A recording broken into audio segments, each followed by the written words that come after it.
Fala pessoal, tudo bem? Bom dia, boa tarde, boa noite, dependendo aí do horário que você está vendo esse vídeo. Eu espero que você esteja vendo essa semana, né, na Semana da Criação. Nesse vídeo vamos falar então do terceiro dia da criação, já estamos aí no terceiro dia, tá bom? Na terça-feira. E lembrando para você se inscrever no canal se você não se inscreveu, para dar aquele joinha, curte os outros vídeos que estão aqui também, dá uma olhadinha. Tem o meu projeto do estudo da lição da Escola Sabatina, para a gente poder estudar a Bíblia juntos. É muito legal ter esses momentos e tem sido maravilhoso para mim poder compartilhar o que eu estudo com vocês e a gente vai construindo juntos, tá bom? Lembrando que um livro que está me ajudando bastante a fazer esses vídeos é A Semana da Criação, da SCB. E aqui é um estudo bem legal e tem muitos detalhes, muitas evidências científicas que faz com que a gente agregue ainda mais ao estudo da Bíblia junto com a ciência, é maravilhoso, né? Vamos lá então, terceiro dia. O relato do terceiro dia está aqui no capítulo 1 de Gênesis, aqui no verso 9, diz o seguinte: Disse também Deus: ajuntem-se as águas debaixo dos céus, num só lugar, e apareça a porção seca. E assim se fez.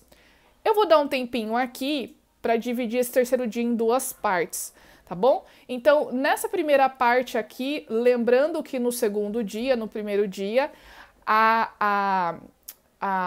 diz aqui que o Espírito de Deus pairava sobre as águas, né? Então a impressão que a gente tem aqui até o terceiro dia é que não havia porção seca, até porque Deus faz aparecer a porção seca no terceiro dia.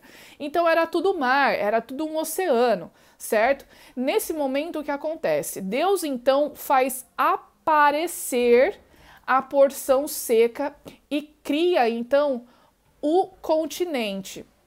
Nós acreditamos que nesse primeiro momento não existia a configuração inicial geográfica que existe hoje dos continentes, tá bom? Nesse primeiro momento, as evidências mostram que houve, no período de história do nosso planeta, um único continente, tá bom? Então Deus fez aparecer a porção seca e provavelmente era um único continente. Essa separação veio, a deriva continental veio somente após o dilúvio, tá bom? De acordo com a perspectiva da cosmovisão criacionista sobre a interpretação aí do Gênesis, tá certo? Então nesse primeiro momento aparecem os continentes, tá? Eu achei legal uma parte que tem aqui no A Semana da Criação da SCB, quando fala aqui do terceiro dia, que fala o seguinte aqui, é que as águas, né, congregaram-se nas regiões mais baixas, escoando-se rapidamente para formar as bacias oceânicas e, ao mesmo tempo, deixando aparecer as porções continentais da terra seca, terra firme, e entre elas o limite constituído pelo litoral e pelas praias, indicando a ação erosiva das águas, que também foi direcionada para a modelagem da superfície do planeta, tá bom? Tem aqui também um relato do livro de, deixa eu ver aqui, do livro de Salmos, que Davi coloca isso de uma forma bem poética. No capítulo 104, diz o seguinte, ó, no verso 6, tomaste o abismo por vestuário e a cobriste.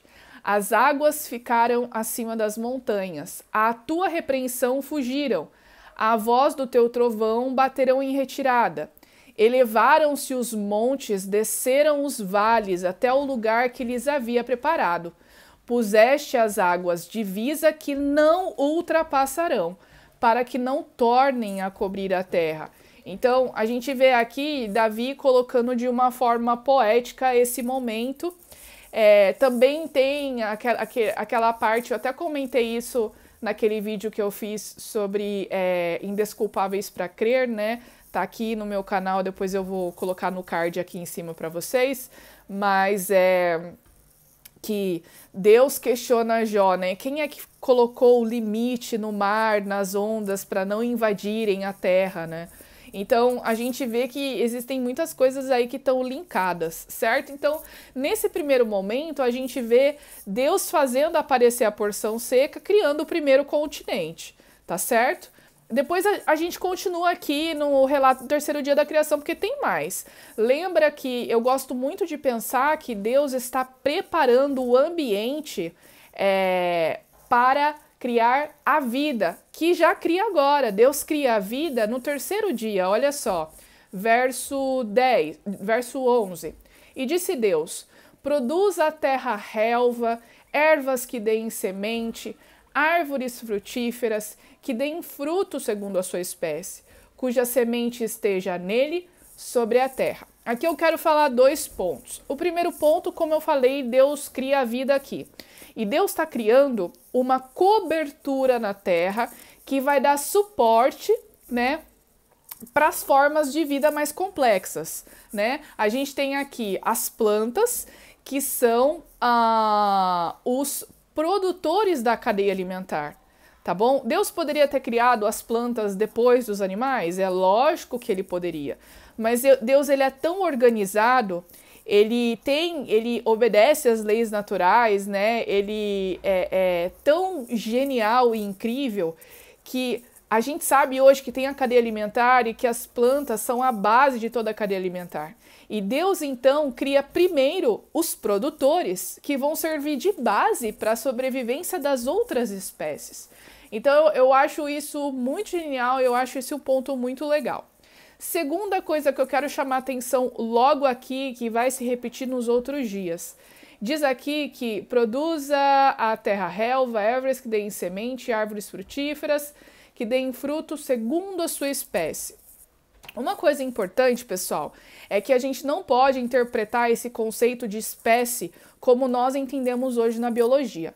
Hoje na biologia, o conceito de espécie biológica, né, diz que se 2 espécies conseguem cruzar-se e produzir descendentes férteis, é porque eles são da mesma espécie, né? Então, se eu pego 2 rosas e eu consigo fazer um cruzamento entre esses 2 tipos de rosa, por mais que eles sejam vermelhos, por mais que uma seja vermelha e outra branca, mas ainda assim os descendentes dessas rosas forem também capazes de se reproduzir, quer dizer que eles são da mesma espécie. E assim você pode pegar os outros animais, etc. Agora, quando esses indivíduos eles se reproduzem e geram descendentes que são estéreis, é porque esses indivíduos são de espécies diferentes.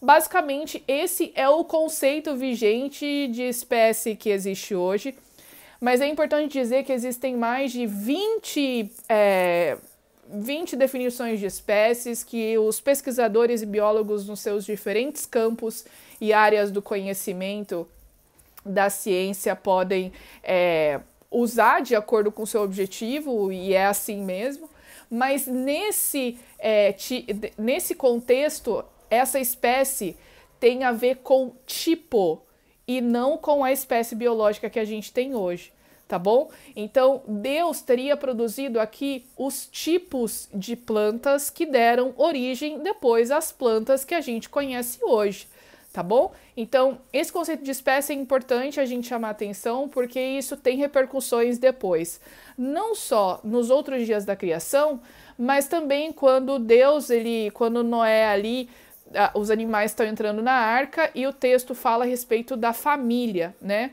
Esse conceito de família também não tem a ver com o conceito de família que a gente tem hoje. Tem a ver com a classificação e a forma dos tipos ali dos animais que existiam na época, que não são os mesmos que existem hoje. Ele está falando assim, ai, Nara, mas o leão não entra na arca? Não, ele pode ter entrado na arca, mas pode ser que o leão que a gente veja hoje não é idêntico exatamente ao leão que existia na época de Noé. Pode ser que a cor seja um pouco diferente, a juba, o tamanho, eu não sei. Tem um vídeo em que eu falo sobre fixismo aqui, se os criacionistas são fixistas, eu também vou linkar aqui para você poder assistir depois e entender esse conceito melhor, tá bom? Então, pessoal, é isso. A gente se encontra amanhã no 4º dia da criação, em que a gente vai entender melhor alguns aspectos do relato bíblico sobre a Semana da Criação. E não se esqueça de se preparar para o sábado, dia 23. Pega uma citação legal da Bíblia, posta no seu Instagram, faz um videozinho no Stories, posta uma reflexão bacana no Facebook e vamos contar para as pessoas essa nossa crença que é tão importante e faz tanto sentido para nós cristãos, tá certo? A gente se vê amanhã então. Até!